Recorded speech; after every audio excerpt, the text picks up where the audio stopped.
Bakunzi ba B-Info Plus aho muherereye hose ndabaramukije amahoro y'Imana akomeze kubana namwe ndetse n'imiryango yanyu. Turi mu gatondo k'igenekerezo rya 30 ukwezi n'ukw'icenda umwaka w'2025. Nzindukiye muri studio kugira ngo dushobore kurabira hamwe bimwe n'ibindi kubijanye n'ibiriko birabera ku butaka bw'igihugu ca Congo. Cane uyu munsi uza kwibanda kumbure ku ngaruka bamwe n'abandi bari kwibaza yuko zishobora kwaduka ku gihugu c'u Burundi biturutse kuba zirya ntambara ziriko zirabera mu gihugu kibanyi ca Congo. Ibitangazamakuru bitari bike biriko biratangaza yuko igisirikare c'u Burundi cemewe ku rwego mpuzamakungu, ndetse tunasanzwe tuzi yuko kiriko kirafasha ibihugu bitandukanye byo mu karere ndetse n'andi makungu atandukanye kugarukana umutekano muri ivyo bihugu. Kiriko kiragirizwa yuko coba kiriko kirahonyanga agateka kazina muntu mu gihugu ca Congo mu gukora ubwicanyi bw'indengakamere, aho ndetse bariko banacagiriza yuko kiriko kirakora ihonyabwoko ku bwoko bw'abanyamurenge. Abandi nabo bakavuga yuko iki gisirikare cacu nyene kiriko kirifashishwa mu gusenyagura ibirindiro by'inyeshamba z'igihugu c'u Rwanda zashoboye kwibatiza izina zikiyita M23 aha mu gihugu kibanyi ca Congo, aho ndetse bamwe n'abandi baca bavuga yuko kumbure zino nyeshamba zishobora gutwarwa n'agashavu zigashobora kugaba ibitero mu bice bitandukanye by'igihugu c'u Burundi mu ntumbero yo kugira ngo kumbure ibitero biriko biragirizwa u Burundi yuko biriko biragabwa ku butaka bwa Congo, ndavuga ibitero by'indege, aho zino nyeshamba ubwazo ziriko zemeza yuko ibitero by'indege byinshi biriko biva ku butaka bw'u Burundi bija kugabwa ku birindiro bya zino nyeshamba nyene, kugira ngo zino nyeshamba zirabe yuko zoshobora gutera ubwoba abarundi, bikunde yuko bashobora kuba bahagarika bino bitero bariko baragaba ku birindiro vyazo. Ku murongo wa telefone ndi kumwe n'umusesanguzi mugenzanje, ariko atari wa wundi mumenyereye. Namutumye ko kugira ngo dushobore kuganira kuri bimwe n'ibindi, turabire hamwe ati mbega zino nyeshamba ziriko ziragwanira muri Congo M23 zoba zifise ububasha bwo gushobora kugaba ibitero ku butaka bw'u Burundi.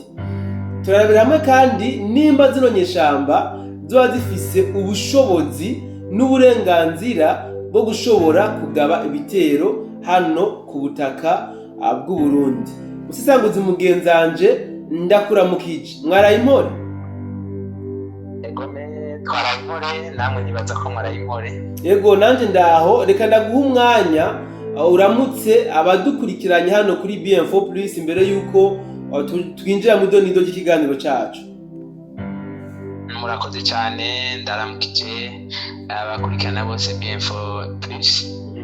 Twari tumaze n'iminsi tutayaga namwe kuvyerekeye amakuru hirya no hino kw'isi, dufatiye kuri biri hafi ku gihugu c'ababanyi Repubulika ya Demokarasi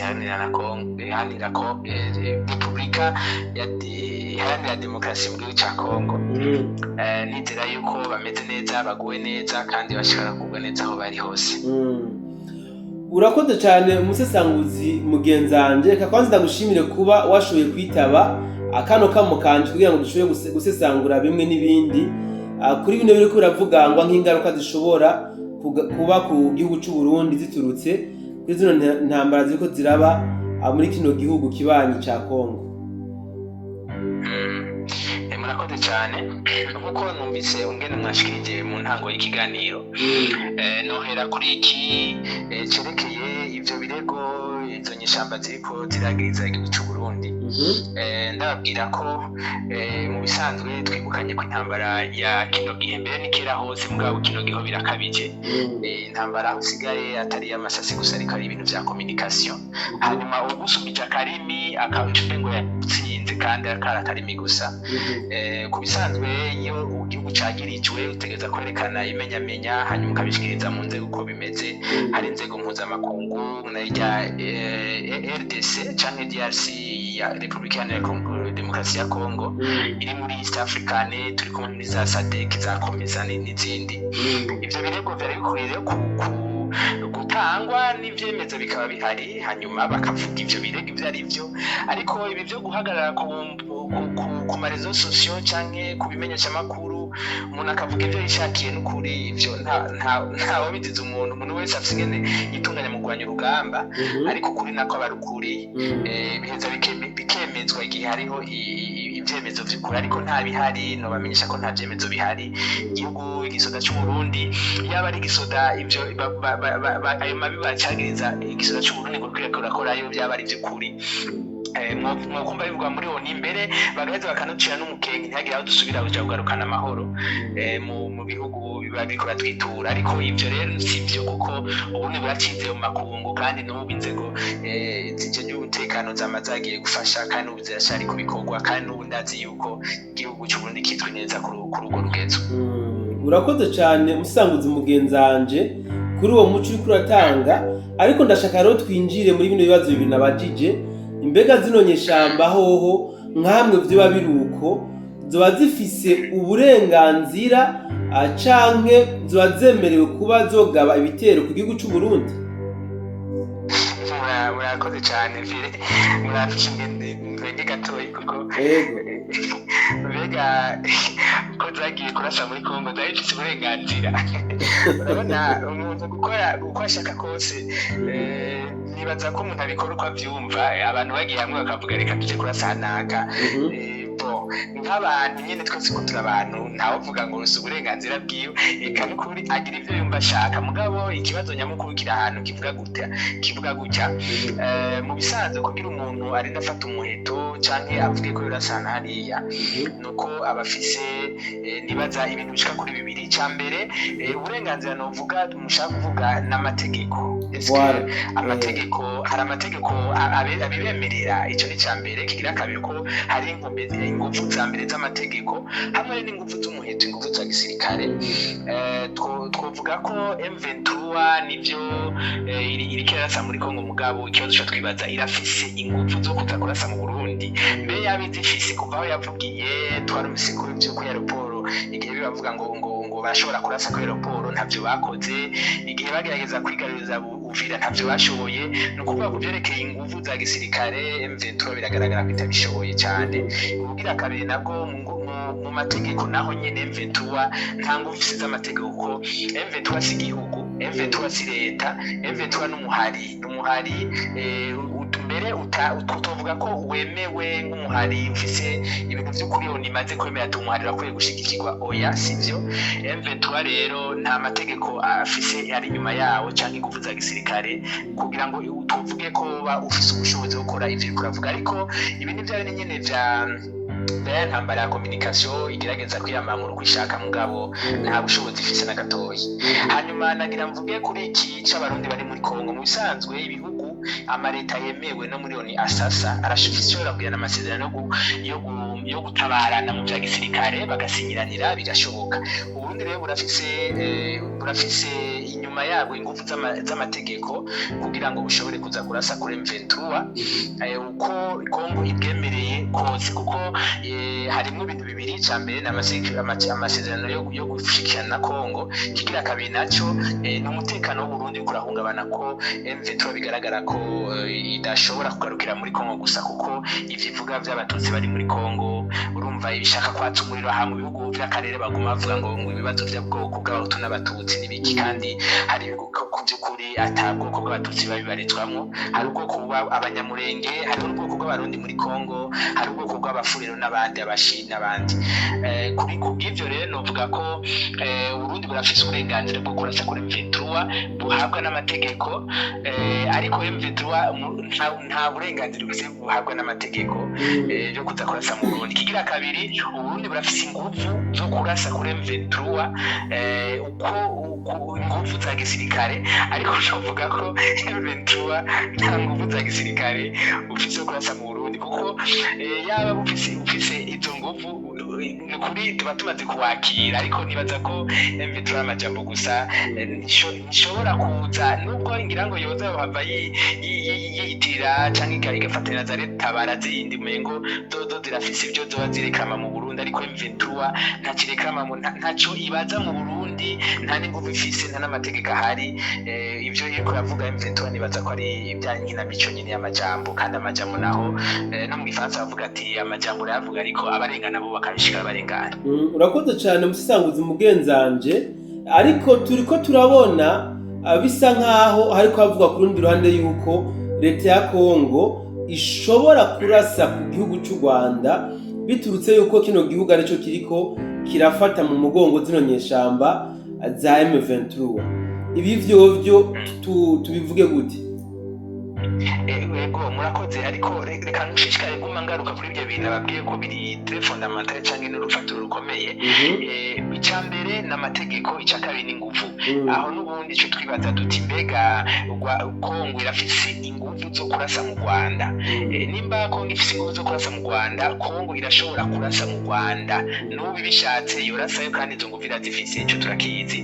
Kigira kabiri, eske amategeko turavye amategeko mpuzamakungu aremera ko Kongo yoshobora kurasa ku Rwanda? Mu gihe vyogaragara Kongo ifise ivyemezo ko umutekano wabo uri kubungabana uvuye mu Rwanda, narirya Kongo ari igihugu kimaze kubishikiriza muri ONU mu kare n'ahandi hose kimaze kwitwarira Kongo imaze kwitwarira u Rwanda, kandi ibihugu bimwe bimwe tufashe no Burundi mu karere canke Tanzania, hari n'ibihugu bimaze kwemeza ko u Rwanda rufise uruhara, kandi na Amerika irabizi kuko yaba Kongo u Rwanda rutafise urwo ruhara umutekano muke muri Kongo. Ni Amerika ntiyorondera ingene yohuza u Rwanda na Kongo kugira ico kibazo gihere. Vy'ukuri biragaragara kandi birazwi yuko Kongo ifise uburenganzira ihabwa n'amategeko kurasa mu Rwanda. Igisigaye no kumenya eske Kongo iriteguye kugira ngo ishobore guhangana n'u Rwanda, kuko ibihugu vyamye bigwana n'ukuri kuva kera narindi ibihugu vyamye bigwana, hanyuma abaza kubangurukanya bagaheza bagahagara ku ruhande ca Burundi. Ivyo rero agashora mu igihe Kongo yobidesida yofata mu ngingo yo kurasa mu Rwanda, irafise inguvu za gisirikare n'amategeko. Yes, reka ndagushimire musisanguzi mugenzanje kuri bimwe n'ibindi ko radufasha gutahura no gutahuza abari ko badukurikirana hano kuri B-Info+, ariko unkunde tugaruke gato kuco twatanguriye ko tuvuga ko M23 ata nguvu z'amategeko zirekurira kuba zoshobora kurasa ku gihugu cy'u Burundi, eka ndetse n'inguvu za gisirikare. Ariko twifashishije akarorero k'ivyabaye muri Qatar, twarabonye igihugu ca Iran aho cashoboye kugaba ibitero muri Qatar kubera yuko igihugu ca Leta Zunze Ubumwe za Amerika zifise ibirindiro vya gisirikare muri Qatar, aho wanashaka Iran yagiriza Qatar yuko indege zibarasa zariko canke se amabombe bategwa byava hano muri Qatar. Iran yarashoboye kugaba ivyo bitero. Gute utubwira ko izi nyeshamba nazo zidafise uburenganzira bwo kurasa ku Burundi, mu gihe tubona ibi vyabaye kuri Iran ibikora muri Qatar bisa n'ivyo zino nyeshamba zokora hano ku Burundi? Egome cyane murakoze. Natangwe nababwira ko M23 si leta, M23 ni sasa muri ONU. M23 nta kifise ishobora kuvugana n'u Burundi kuko n'umuhari, ariko si leta yemewe mu buryo bumwe cyangwa ubundi, canke bakitwa ngo ni statiko nka kurya za Gaza zimeze, za Taiwan zimeze, oya. Ariko mumenye ko Iran ni igihugu, ni leta yemewe cyane kandi ifise uburenganzira butandukanye. Ni kuvuga twovuga ko M23 na Iran ntibisa cyane, ko imwe ni leta una n'umuhari. Hanyuma ikigira kabiri naco ibibazo vyerekeye umutekano. Murabona ko Iran yatewe amabombe, bavuga ko n'amabombe ya Amerika, indege bita B2 zitera amabombe akomakomeye cyane. Hanyuma Iran iraheza irondera kwihora kwihora igihugu cya Amerika kuko twamenya ko Iran yihoye igihugu cya Qatar ariko Iran yihoye igihugu cya Amerika kuko Qatar yari yacumbikiye abituno kwita amabazi militaire cyangwa amakambi akomakomeye y'igihugu cya Amerika. Hanyuma Iran mu kurasa muri Qatar igituma bidasa, Iran yamenyesheje Qatar iravuga iti mwebwe muracuritse abantu ariko turasa twagatomeje ko iki gihe kanaka tuzorasa mugabo nisimwe turondera ayo mabaze militaire ya Amerika. Cyo tugaruka kumwe twavuga ubwa mbere Iran irafise ingufu za gisirikare zo kurasa muri Qatar irondera ibirindiro by'abanyamerika. Kira kabiri naco amategeko aravyemera, iyo umuntu aguteye igihugu uremere binawo riravyemera ko igihugu cyose gifise uburenganzira bwo kwipfuna umwasi. Igihugu kirafise uburenganzira bwo kwivuna umwasi. Rero Iran nk'igihugu kirafise uburenganzira bwo kwivuna umwasi aho yoba ari hose igihe gifitiye ubushobozi kandi gifise ivyemezo ko uwo ari umwasi vy'ukuri, atari ibintu vy'irementanya ariko gifise ivyemezo. Ni ukuvuga ko Iran rero na M23 ntibisa. Hanyuma Qatar nayo ikemeza ko bidasa na M23. Qatar murabona ko ataco yigeze ivuga, yarahoze kuko niyo yacumbikiye abansi ba Amerika na Amerika igihe barasa muri Qatar ko amabazi militaire. Murabona ko Trump naho mvuga ngo afise ingufu nyinshi, Amerika ifise ingufu nyinshi, yaremeye ati bo turemeye ko kibaye kimwe ku kindi tubigarukire ngaho. Hanyuma basa n'ababigarukije ngaho intambara basa iyo ntambara amaze iminsi 10 isa n'ihetse. Rero murumva ko hari itandukaniro rinini hamwe na M23 kuko M23 yirika yasa mu Burundi ibwiye abarundi ati muremere yo kuzana ingufu zanyu zose kuko ingufu ziko zirakora muri Kongo z'abarundi si zose, ni operation isanzwe gufasha. Naho M23 yihenze ngo iriko irasa ku Burundi, ingufu Burundi gakoresha ingufu zose. Ndabarahiye M23 yobona ibara kandi aho yobungira hose, nubwo yobungira mu Rwanda twisangayo, nubwo yobungira muri Amerika twisangayo kuko turafise ingufu za gisirikare, turafise ingufu z'amategeko abitwemerera. So urakoze cyane musanguzi mwenza, ariko nkundire tubandanye turi hakurya y'amazi. Ku rundi ruhande turabona otani iriko irisuganya kugira ngo ishobore gufasha Ukraine gusama ajya mabombe bariko barategwa n'Uburusiya. Iyi otani yoyo ifitiye uburenganzira? Ego murakoze cyane. Ubwa mbere ho otani turavya icyo bita amatrete yabayeho nubwo atanditswe. Otani iri mu makosa kuko igihe otani yashingwa hanyuma yari go ihangane n'icitwa IRSS ca kera. Ico IRSS nayo igihugu cya mbere kinini cyari Uburusiya ngo basa n'Ubuganza ko n'umugwa mukuru wari Moscow. Hanyuma mu gihe IRSS yasambuka hagira habe ubwiyunge bw'Ubudagi, otani yaremereye Abarusiya ko itazigera isubira kwihagira ibindi bihugu biyinjiza muri iyo alliance cyangwa urunani rwabo iterija iyo igihugu cy'Uburusiya kiri. Ariko murabona ko nibaza 1998 gutyo cyangwa 2004 cyangwa 2008 murabona ko otani yabanye isatira imbibe z'Uburusiya gushika naho Uburusiya bwari bwarashinze guti otani ivyo gira byose ukaja muri Ukraine dushe turasana, ukaja muri Georgie, ukaja muri Byelorusi cyangwa ukaja muri nibaza ko ivyo bihugu bitatu Belarus, Ukraine na Georgie. Murabona mugabo ko otani yashatse kugiza Ukraine kugira ngo ishobore kubangamira Uburusiya imaze kurenga ku masezerano yose bahanye. Kigira kabiri naco murazi ko ibihugu vya Buraya vyigeze kugira inama yo kukabangana Uburusiya nka kujya yagira inama yo kugabanganya Afrika. Hanyuma Uburusiya burayimenya buce buritanga buza kurasa Ukraine buyibuza ko yoja muri otani kugira ngo hinzira abo ba Occident cyangwa abanyaburaya kugira ngo bashobore kubangamira umutekano w'Uburusiya. Rero tugiye ku kibazo cy'amategeko, otani nta burenganzira ifise kuko ayo matete basinyaniye igihugu cyose kiremeza ko izi ngingo zari ntabanduka cyangwa zigiye guhindura agasura kavugana. Wumva ko otani itari mu mategeko. Kigira kabiri naco ni ingufu. Yego otani yama yakoze yarenze ku mategeko amwe murabona ko yarashe kuri Libya ikatugirira nabi cyane muri Afrika. Murabona ko yarashe muri Serbia ikagira nabi ya Yugoslavia kera. Ariko nibaza ko Uburusiya budasungagwa. Otani irashobora kubipanga mugabo hanini ni ibintu iriko yarementanya, nta maprevi ifise n'ibyo turavuga, nta vyemezi ifise byo kuko iravuga ngo Uburusiya buriko burabangamira umutekano w'ibihugu vya Buraya, ngo amadrone ngo ariko aragendagenda ahantu hose, ngo urumva umutekano hari ibintu bitayegereye hybride ngo uriko urahungabana ngo rero mutuje guhagarika Uburusiya kugira ngo ntibave buhezayo Ukraine bugakira natwe twataka.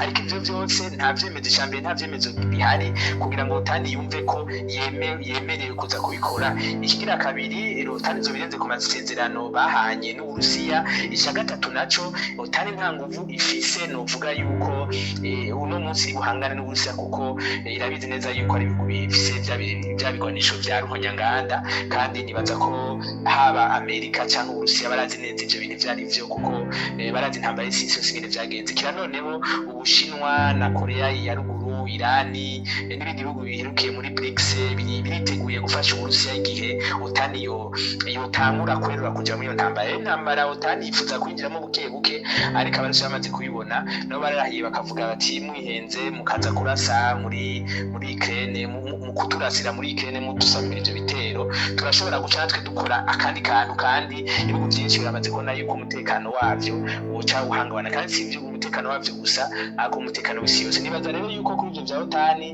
na M23 tubigarutse ko ntibisa naho nyene, kuko OTAN n'urunani rw'ibihugu bizwi, ariko M23 si igihugu. Ikigira kabiri naco, OTAN ifise inguvu, Uburusiya bufise inguvu, ariko M23 nta nguvu ifise paraporo y'Uburundi. Nibaza ko OTAN ihenze ikabikora bijya izo bikoze ikosa, kandi nibaza ko Uburusiya buzovugutira umuti bikwiranye. Murakoze. Yego, reka ndagushimire umusanguzi mugenzanje kuri aya makuru meza uhejeje kudushikiriza. Yego cyane. Murakoze namwe. Ariko hari akantu nashaka kongera ko ntaronse umwanya wo kuvuga ko ibi bavuga ko bashobora kuza kurasa ku kwigasa indege cy'u Burundi. Nagenda babwire ko Burundi bwemerewe cyane icyambere gucisha ibikoresho byose bishoboka kugira gufasha igihugu cya Kongo ku kibuga cy'indege cy'u Burundi igihe baba bavyumvikanye na Kongo kandi biba biri mu muco. Kigira kabiri naco, ubundi buremerewe gufasha Kongo ibishoboka byose mu gihe Kongo yo bwitabaza, haba kubicisha mu kirere cyangwa mu mazi cyangwa ahantu hose, kuko n'ibihugu bibiri vyemewe muri ONU. Nayo kuvuga ngo baza kurasa kuri aeroport y'Uburundi cyane navyo bashoboye. Cya kabiri naco baba bikwegeye cyane kuko nta burenganzira bafise cyangwa ingufu, ni ukuvuga ko Burundi kuhava bubamera nabi cyane. Kira noneho bihenze bakabikora baza badufashije, kuko Burundi buzoca bugerageza kugarukana umutekano w'ikibuga kijya kibazo cyane Kongo inbonefa pour toutes. Ego, ndagushimiye cyane umusesanguzi mugenzanje kumbure kuri uyu mwanya tumaranye. Reka ndakwifurize yuko uyu munsi wo kubera umunsi w'umugisha. Murakoze cyane. Reka nce ngigwa ko nshimira namwe bwe mwamudukurikiranye hano kuri B-Info Plus. Kumbure umwanya wadukundira turaza kongera mu bindi biganiro byacu byo hanyuma ndi kumwe na journaliste, reka ndetse binakunze turashobora gukora ibindi biganiro ndi kumwe n'abasanguzi bagenzanye uko bisanzwe tubakorera. Mugire umunsi mwiza. Ciao ciao.